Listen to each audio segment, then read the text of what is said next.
Banjir yang terjadi sejak sepekan terakhir masih merendam sebagian wilayah di Kabupaten Aceh Timur. Ratusan warga di Desa Luk Sentang, Kecamatan Juluk masih tetap bertahan di rumah masing-masing. Selain merendam rumah warga, banjir ini juga mengakibatkan sejumlah lahan perkebunan dan area tambak ikan ikut tergenang. Isran, salah seorang warga, mengaku sebelumnya banjir di desanya sempat surut.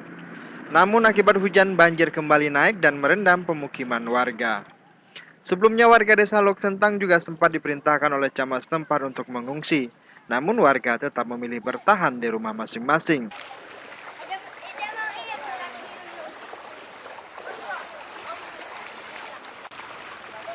Ini udah sejak kapan nih Bang, desa Bang ini terendam banjir? 3 hari yang lewat.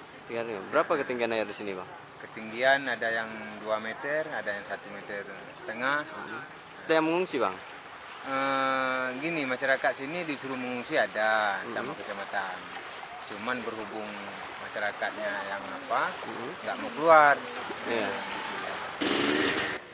Akibat banjir ini warga kini mengaku kesulitan mendapatkan air bersih dan sebagian warga mengalami gatal-gatal.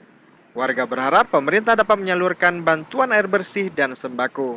Dari Aceh Timur, Said Maulana melaporkan untuk Aceh Video.